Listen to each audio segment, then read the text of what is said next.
Let's look at topics that are not that abstract. इनमें आपके पास prepare करने के फिर भी एवेन्यूज हैं. You can prepare points, you can have notes, you can keep yourself updated with what's happening in current affairs. Yeah. So applied ethics, which sort of breaks down into corporate governance, environment, gender, third, fourth, international relations, fifth, technology. So five. Applied ethics में mostly in 5 domains के around questions आ रहे हैं, right? And this is something. So how did you prepare this topic explicitly? Applied ethics की preparation goes beyond मतलब traditional books, क्योंकि see there is no simple topic यार कि सिर्फ applied ethics ऐसा कोई question था ही नहीं माइक्रो थीम हमारे पास. ये X हमेशा कुछ और होता ही है. So the thing is that applied ethics is going to be relevant in any field. आज ये X environment है, कल ये X nuclear हो सकता है, whatever war हो सकता है. What is the ethical aspects behind war? Just ad bellum, वो सब जो concept जो भी आते हैं, we can be use that also. But जो IR में आया था war वाले question जैसे बहुत यहाँ पे आते हैं. What is the different है ना? तो you can go beyond dimensions. इसमें आपको brainstorm करना पड़ेगा. The core skill that you need to have to answer these questions well is connecting across dimensions. जो हमने आज तक पढ़ा हुआ है, कहाँ हम यूज कर सकते हैं, वो चीज आपको अच्छे से आनी चाहिए. You should be flexible with the course material that you have studied for your ethics paper. Moral values कहाँ मैं ऐड कर सकता हूँ जबरदस्ती दिखाऊं कि मेरे को moral principles यूज करने आ रहे हैं. Because applied ethics is about using that ethics. अगर हम जो पॉइंट्स लिख रहे हैं उसमें एथिकल प्रिंसिपल्स कोड कर पा रहे हैं, एथिकल थिंकर डाल पा रहे हैं, then it shows that yes I am able to apply ethics to that part. Once my answer is full of ideas, ethical terms, ethical thinkers, it shows that I've been successfully able to apply that idea to ethics. तो इस तरीके से इसकी तो चाहिए पहले बात तो practice of practicing to use these terms again and again in your answer.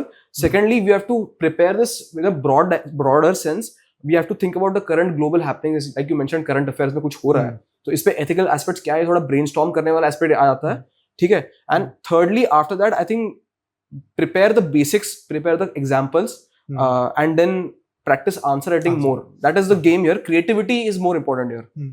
So, did you not prepare, let's say, environment में अभी contemporary issues क्या चल रहे हैं और ethical dilemmas क्या चल रहे हैं, ये आपने current affairs से या ये आपने कैसे updated रखा था? ठीक है, I got the idea around answer. How do you get different facets in your answer together? वो एक अलग aspect है. But जो issues चल रहे हैं, so for example, let's say अगर हम environment का करें, right? Global warming and climate change are outcomes of human greed in the name of development. So development cross climate change, I think ये भी normal theme ही है. बाकी तो standard questions ही हैं. IR वाला, you tell us, how would you go about? Shall we pick up this question, global warming? Like, let's look at this question. What is meant by environmental ethics? Why is it important to study? Discuss any one environmental issue from the viewpoint of environmental ethics. ठीक है. अब now इसमें environment तो रख देते हैं. Like this part, the first question you have to answer. It's very obvious कि using the ethical principles to the principles of environment, focusing on the multiple stakeholders and ensuring that injustice does not happen to any of them. And what you have to really mention here is that the biggest stakeholder here is the nature, the environment itself. ठीक है, humans are also part of that, but environment is primary here. Why is it important to study? Now you can draw multiple dimensions here. क्यों important study है? Because firstly, it is giving voice to the voiceless. पेड़ पौधे बोल नहीं सकते. So it is important to study because we have to sort of account for their rights as well. Animals, for example, Supreme Court gave person status to the Gangetic dolphin. Now that is a very interesting angle to look at it. This is environmental ethics, like right there. Code बता रहा है कि the river Ganga has a Ganga or Narmada, I'm not sure, but it has a person status. Now that is giving that right to that particular entity of nature. But these kind of aspects will come in. You can now giving voice to the voiceless. So you can say, example, Supreme Court gave person status to the dolphin. Then other important study, because it is relevant for sustainable development. Climate change aspects are going to affect poor countries disproportionately. Island states are going to be affected disproportionately. We can still adapt. They have no capabilities to adapt or mitigate. So they will face loss of great life and property. ये एक dimension हो गया. ठीक है. चौथा part है कि because of changing nature of things, changing nature of human development, our consciousness has expanded. We, for example, earlier did not care about the forest. अब rampant cutting नहीं कर पाते हम लोग को national green tribunal बन गया है. It has come into mainstream law. It has come into mainstream ethical concepts. ये एक चौथा dimension हो गया. But in these ऐसे 5-6 dimension खोल के I would explain why it is important to study. ठीक है. Then when I come to this part that discuss any one environmental issue from the viewpoint of environmental ethics, take the biggest problem. अभी जैसे चल रहा है Greater Andaman project का जो चल रहा था, they're trying to build a naval base there, factories है, airport बनेगा. तो what is the environmental issue there? तो now you know firstly तो deforestation and cutting trees वो है. Now because it is going to affect sustainable development, you might as well go ahead and quote the Brundtland Commission report, inclusive growth, our common future जो आया था वो. Then you can talk about the viewpoint of loss of great destruction of ecosystems, जो वहाँ पे IUCN Red label species हैं, वहाँ पे ही specifically मिलती हैं वो. So they are going to have facing threat of extinction. ठीक है, that is one point. Now when you think about issues, another way to go about this, think about multi-stakeholders in the project. Now there is firstly to the tribals living there, the trees, the plants, the ecosystem, the nature, biodiversity. फिर जो आप लोग जो minerals वहाँ से exploit करोगे, what is the distribution, fair distribution होगा कि नहीं? So that is capitalism versus your distributive principles, which is your, I'm forgetting the name of that principle.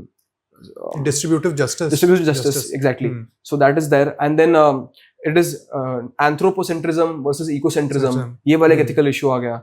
तो ऐसे आपको सोच के डायमेंशन खोलने पड़ेंगे. या तो आप एथिकल प्रिंसिपल्स पकड़ के एनवायरमेंटल इश्यूज को डिस्कस करो, या तो आप स्टेक होल्डर्स पकड़ के एनवायरमेंटल इश्यूज को डिस्कस करो. तो एथिक्स का वो व्यू पॉइंट वहां से आएगा environmental. So it's like you have to sit and brainstorm in the paper itself. इसकी प्रैक्टिस तभी हो पाएगी जब आप बहुत प्रैक्टिस करोगे कि यार 10 मार्कर है ना, 7 मिनट्स में बैठ के पूरे डायमेंशन खोल के अच्छा आंसर विद एग्जांपल्स डिलीवर करना इज वेरी डिफिकल्ट.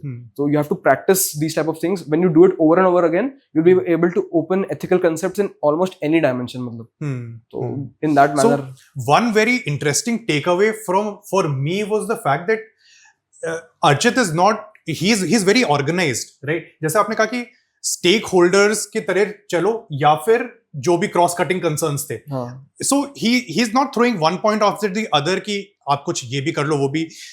एक हायरार्की है, you have a hierarchy in your head that this is how I need to go ahead. ठीक है, तो वो एक रैंडम कोई भी पॉइंट आया रेलेवेंट है और आपने डाल दिया, वो फंडा नहीं है. It's organized as well, right? Perfect. So let's have a look at how you would use. आप इसमें से क्या रटोगे, क्या पढ़ोगे, अगर ये चीज मैं आपसे पूछूं? ठीक है, so right. So if I to for example, अभी जैसे हम लोग अप्लाइड एथिक्स पढ़ रहे हैं, तो इसमें हमने अप्लाइड एथिक्स एक्स इन्वायरमेंट पे आ गए हम लोग. ठीक है, तो फर्स्टली तो यार I must remember the definition. अगर बहुत ही डायरेक्ट क्वेश्चन आके व्हाट इट इज, जैसे पिछला क्वेश्चन था what it refers to, this should directly put there. वहां पे ज्यादा हमें प्रॉब्लम नहीं होनी चाहिए टू एक्सप्लेन इट. ठीक है, in very crisp concise manner articulate form में हमने एक्सप्लेन कर दिया. इसके बाद तो ये चीज तो आप प्रॉपर रखते. इसके बाद मैं एक दो ये कोड देख लेता, कंक्लूजन में डालने के लिए अच्छा रहता है. You don't have, because sometimes our conclusions are very basic. You just summarize the whole argument and put it there. That also works, but then I think this works better. Native American proverb तो मुझे बहुत अच्छा लग रहा है. We do not inherit the earth from our ancestors, we borrow it for our children. तो इस तरीके से sustainable development वाला aspect में आ सकता है. When you put that our common future वाला aspect, जो Brundtland Commission report है, तो it works there as well. तो उसके बाद firstly I would study the philosophical foundations. ये ecocentrism, ये biocentrism, deep ecology, stewardship ethics, utilitarian principles, yeah, these are things that I would use, just name drop them. कि अगर मैं कहीं बात कर रहा हूँ कि nature also takes precedence over human interests, then I would talk about ecocentrism. मैं ब्रैकेट में डाल के लिख देता हूँ वहाँ पे वो टर्म मैं यूज कर रहा हूँ. If I talk about humans are more important than environment, we should use environment to help our self interest, then I would bracket it and put anthropocentrism. So when you use these ethical terms, these conceptual terms, philosophical terms, it gives that edge to your answer. कि यार थोड़ा पढ़ के आया है तभी बोल रहा है, रैंडम ख्याल नहीं है कोई, मतलब ये कुछ टर्म बेस्ड स्टडी किया है, राइट? इसके बाद ये कुछ थिंकर्स हैं, मतलब इनके नाम मैं पढ़ लेता. If I would start my answer with deep ecology, I would put in bracket RNS जो भी है नाम, ऐसे डाल के मैं दिखा देता, so that I know that I am quoting it from a source, this is not some random term that I am using. Then this kind of diagram is good to embellish your answer. मतलब इतना technical भी नहीं बनाता मैं उसे, but social, economic, environmental, बीच में sustainability. This is a very common diagram. मतलब if you study ethics, everybody uses this diagram, but it's a good way to depict sustainability.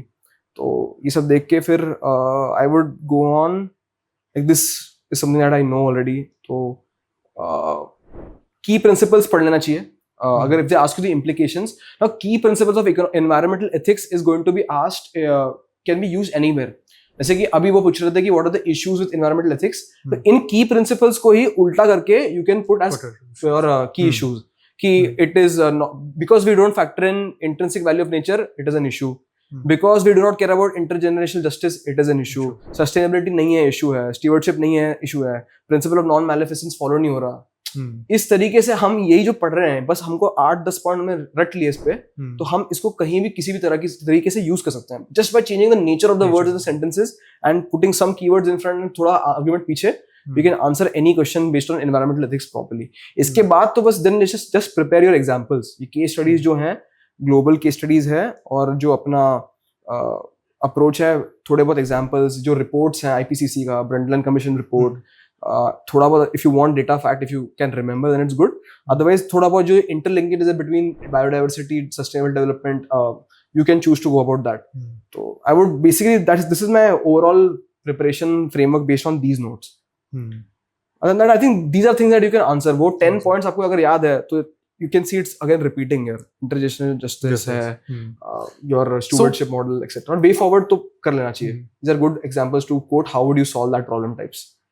So I think इस section में आपने जितनी बातें बताई है, you have to have some maturities. So for example, that point कि I'll use these things only for name dropping.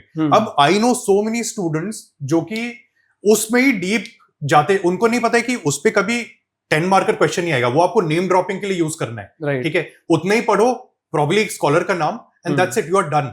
Right, ज्यादा deep नहीं जाना है. उसके अंदर भी 15 स्कॉलर के नाम और क्या क्रॉस कटिंग कंसर्न्स चल रहे हैं, वो सब फंडे नहीं लगाने.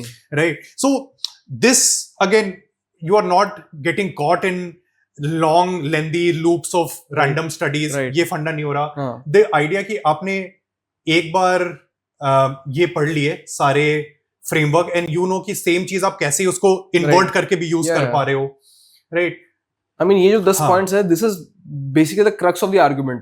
Now if I know the principles of environmental ethics, I can tell you what is going wrong with them. इसे अच्छा कैसे करना, तो मैं इसी को लिख देता कि focus more on the intrinsic value of nature. How would you do that? By respecting all life forms, by making it part of our laws, by making it part of daily discourse. You can sort of use these points again.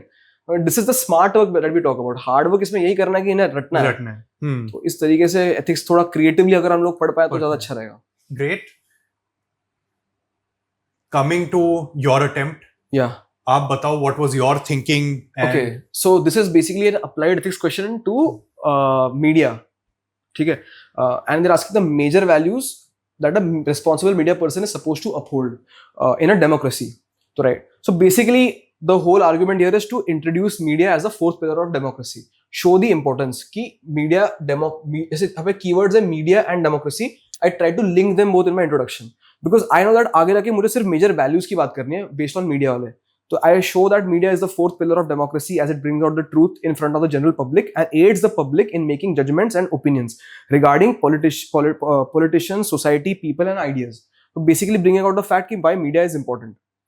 उसके बाद just to show the dimensions की media important और है, I bring out all the dimensions that media supports.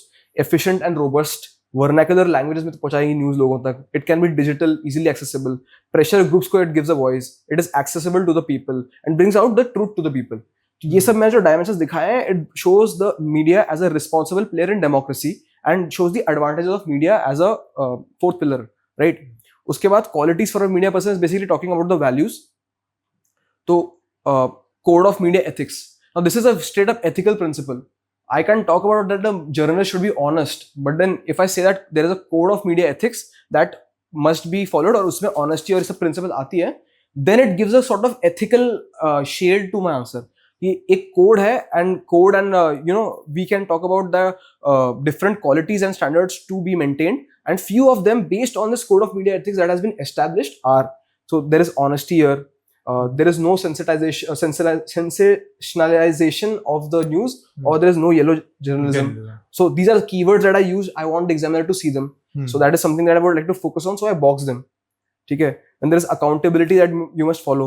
So you must cite the source of the information is something that I underlined, and correct themselves if they made a mistake. So you know that Indian Express, I've seen that once they make a mistake in the previous edition, the next edition has that disclaimer कि okay, we had this newspaper dated on such and such date and there was this mistake, so we would like to correct it. तो मैंने उसका example दे दिया यहाँ पे. Then media must respect the privacy of victims and show compassion, not try to infringe in personal space of a person for news. I should have probably mentioned here example की Supreme Court की judgment है that you do not show the faces or the share the photographs of the victims of crimes against women etc. उसके बाद impartiality वाला aspect आ जाता है. So now you can see what I'm trying to do here. मैं ethics की जो syllabus points है, integrity, impartiality, privacy, accountability, honesty, अब मैं ऐसे probity भी डाल देता तो भी चल जाता मतलब. तो इस तरीके से मैंने अपने points बढ़ा दिए हैं and I'm making it seem as if I'm answering based on values and core ethical principles. So it is giving my paper a shade of ethics.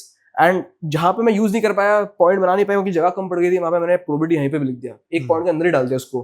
Code of conduct लिख दिया, होना चाहिए नॉन पार्टिजनशिप होनी चाहिए, it should be impartial, ठीक है, source of information देना चाहिए. तो in this manner and then I end with a quote which I mentioned in the extracted notes also. It helps in concluding because it general conclusion अच्छा नहीं लगता. तो Thomas Jefferson का quote है कि information is the currency of democracy and media has important role to play in it. तो this is a very short 7 minutes में इतना लिख लोगे तो भी बहुत है. But then mention the most amount of ethical principles that you can sort of cite and then box the keyword that you're using, और थोड़ा बहुत code of media ethics ये सब चीज़ आ जाए, थोड़ा dimensions आप दिखा दो 4-5, थोड़ा आप keyword use कर दो 4th pillar, और थोड़ा explain कर दो कि क्यों है important. तो I think this is a very holistic answer and it covers most of the points. इसमें थोड़े और example आ जाते तो सही रहता. Some instances where media has helped in a very short example, एक line में लिख दिया तो that would have helped more validation, but then maybe मेरे पास time नहीं था इतना तो मैं कर नहीं पाया. So Archit, you have so many instruments in your arsenal, right?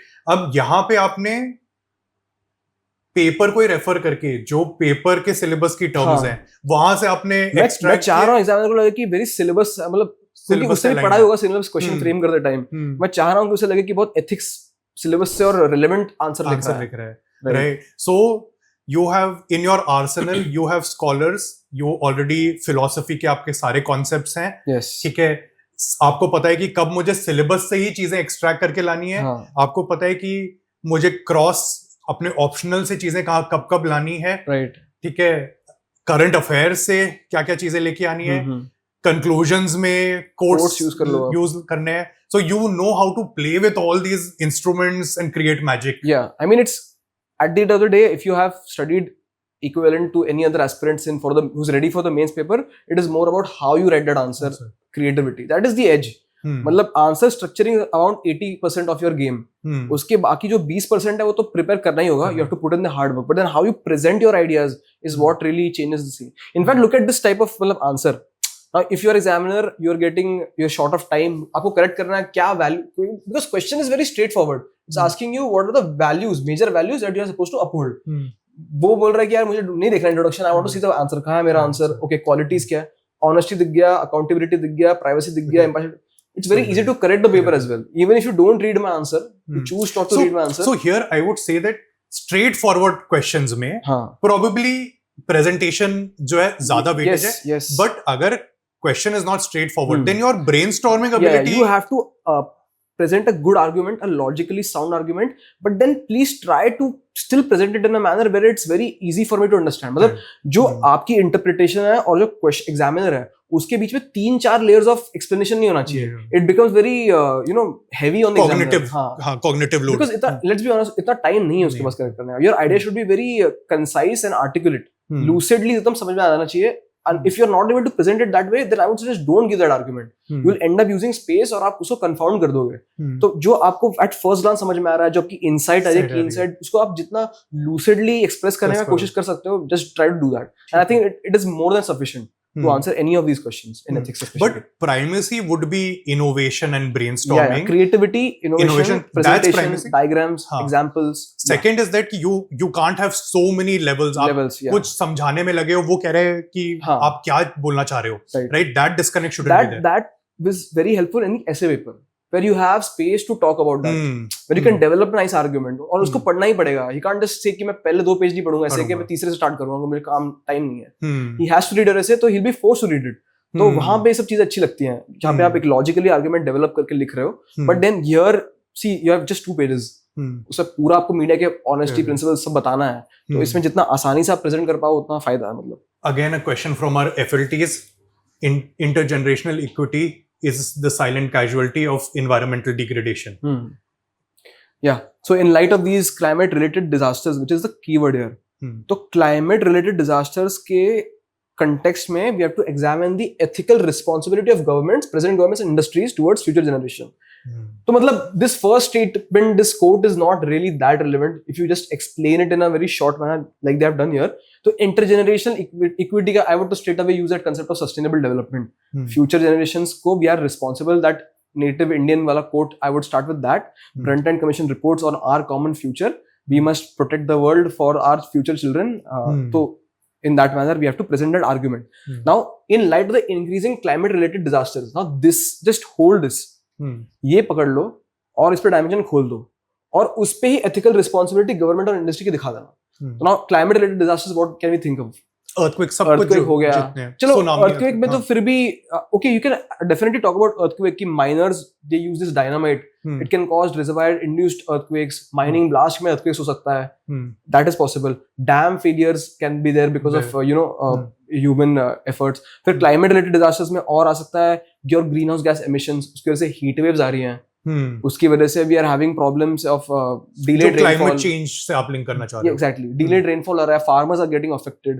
तो then again different aspects of pollution when you mine climate से your climate related disasters में it can again come कि your cyclones वाला part जो आता है that can be used. तो उसमें there is an ethical responsibility of the government to provide for people on the coastal areas. जो fisherman है, you can start this whole their disaster. इसमें multiple stake holders क्या है. Cyclone अगर आता है तो coastal communities, fisherman, women who are majorly involved in these professions, they fall at risk of being unemployed or going into poverty. तो उस पे गवर्नमेंट की ethical responsibility is to protect them. So for example, if you look here, जो भी है whatever part this is, so they have not done it in that manner. But मैं इसको ऐसे solve करता where I would start climate related disasters, identify the stakeholders and start linking them with ethical dimensions. ठीक है. So for example, government का काम हो सकता है कि to open up laws for helping in distributive justice, right? Substantive equality enable करना, public infrastructure should be robust, climate responsible budgeting. So these are the things that government can do, and this is something that you can use across your climate disasters. For example, एक ये आ रहा था कि coastal areas degradation हो रहा है. That is, government has to pitch in, they have to make these artificial buoys, they have to sand banking हमें करना पड़ेगा. इस तरीके की चीजें you can put under the part of that adaptive climate adaptation वाला part, climate responsive budgeting में आ सकता है वो. Coastal zone management हो सकता है, principles should be elevated. Industries में you can talk about corporate social responsibility in terms of mitigation measures. तो इस तरीके से we can talk about that. This polluter pays principle can be mentioned. Judgement भी लिख सकते हैं हम लोग. Well-Lord Citizens Welfare Forum was a Union of India. ये मैं definitely लिखता. ESG accountability is there, right? Green innovation. अगर आपको way forward लिखना है, then you could sort of add newer dimensions, like introduce the concept of green GDP. You can talk about that. You can talk about. आप कह रहे हो कि थोड़ी बड़ी बात करो, green GDP वाली. इसमें way forward वाला aspect आना ही चाहिए. Because they're talking about what is the role of government? Sorry, they're talking about what is the responsibility of the present government, but they're not really talking about how to do that. Responsibility of government की बहुत ethical, कि it has to take care of the. मतलब इसमें you can introduce multiple thinkers as well. I would go for principle of utilitarianism by कि greatest benefit होना चाहिए सबका. और because poor people are more, then you have to bring in some ethical philosophy such as utilitarianism here. Then I would talk about principle of John Rawls. Freedom as development of Amartya Sen. At least give them the develop their capabilities to an extent where they are able to take care of themselves. This is your ethical responsibility, right? So ऐसे 4-5 thinkers में और डाल के इसे थोड़ा और sophisticated बनाता मेरे arguments. So उस तरीके से थोड़ा ये आंसर करना चाहिए. Now there are two ways to go about it. Either you talk dimensionalize based on climate related disasters, or you dimensionalize based on government initiatives, or you talk about multiple stakeholders in the whole climate scenario. For example, your fishermen, women, poor classes, or coastal communities. तो इस तरीके से we can, like your commuters, urban people. तो इस तरीके से we can sort of talk about brainstorm this question in that manner. यार accept बहुत रिच बातें या बताइए इस मतलब पे। कंटेंट की इतनी कमी नहीं होती पेपर में, प्रॉब्लम होता है कि टाइम कम होता है कम पेपर है। में. Ethics paper is very lengthy, hmm, तो the only way to get good at this is to practice as much as you can. अच्छा, so Arjun help me understand this as well. Innovative points आपको naturally आ रहे हैं या फिर आपको एक पॉइंट आता है एंड देन यू थिंक क्या मैं इससे भी बेटर कुछ सोच सकता हूँ? How does it work, right? Because the way we are having this conversation I feel like यार नेक्स्ट पॉइंट भी आपका इतना फ्रेश है, अगला भी फ्रेश है. सो जनरली लोगों का ये नहीं होता है. 2-3 अटेम्प्ट के बाद ना आपका बहुत मंडेन सा प्रिपरेशन हो जाता है एंड ऐसा नहीं है कि you are staying up to date every single day, right? And I don't know, लोगों को ये प्रॉब्लम जरूर होती है कि जो पॉइंट आया है ना वो उनको ही इतना फ्रेश नहीं लग रहा होता है. So how does it work with you? You get points and आपको एक पॉइंट आया, आप फिर पॉज करते हो, ये सोचते हो कि क्या मैं इससे कुछ एक और ऊपर सोचूं, right? How does it work? और आपके पास जो फर्स्ट थॉट आ रहा है वही इतना अच्छा होता है कि it's worth going into your answer. Do you reject certain thoughts that come to your head? No, I don't reject thoughts that come into my head because of the simple reason कि मैं question के बारे में बहुत organised वे में सोच रहा हूँ. Like I saw the first statement, मैंने इसको इंट्रोड्यूस कर दिया, ब्रंटलैंड कमीशन रिपोर्ट दी, मेरे पास रेडी है. सस्टेनेबल डेवलपमेंट या फिर इंटरजेनरेशन इक्विटी में कुछ क्वेश्चन आता है, then I know I want to use Brundtland commission. मुझे आर कॉमन फ्यूचर एक कोट में लिखना है, मुझे इसको बॉक्स करना है. आई एम वेरी क्लियर कि this part of the question is now addressed. अब आगे क्या है? अच्छा, आगे क्वेश्चन है कि इंक्रीजिंग क्लाइमेट रिलेटेड डिजास्टर्स के चक्कर में हमें एथिकल रिस्पांसिबिलिटी समझानी है गवर्नमेंट और इंडस्ट्री की. I have this picture in my head कि okay, I have to get from climate related disasters to holding the government and industries responsible for in the manner of ethical responsibility. Ethical responsibility में बहुत सारी चीजें आती हैं. अब आप किसी का भला करना चाहते हो, आप किसी को प्रोटेक्ट करना चाहते हो, तो मुझे लगता है कि एथिकल रिस्पॉन्सिबिलिटी वाला एंगल से मैं ज्यादा डायमेंशंस खोल नहीं पा रहा था.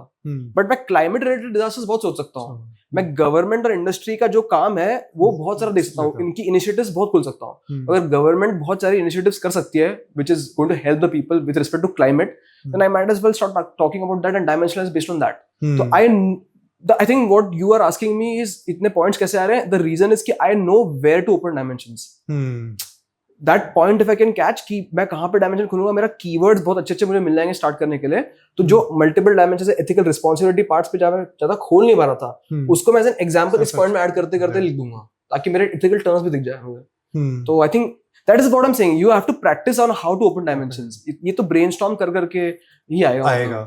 Answer. So there aren't a lot of questions जो आप बिल्कुल फ्रेश सोचना शुरू कर रहे हो. Right. आपके पास पहले से है कि मुझे ये चीज फिट करनी है, ये चीज ये कीवर्ड मुझे मिल गया क्वेश्चन में, तो ये चीज मुझे फिट करनी है. इतना माइंड मैप आपका पहले से रेडी है. ये basic level of preparation ready है. उसके बाद फिर then I just try to be creative as much as possible.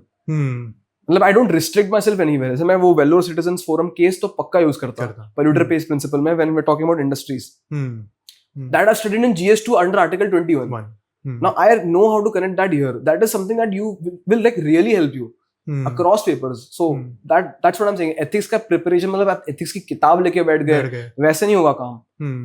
Try to link across topics that will really help you मतलब write really innovative and good answers.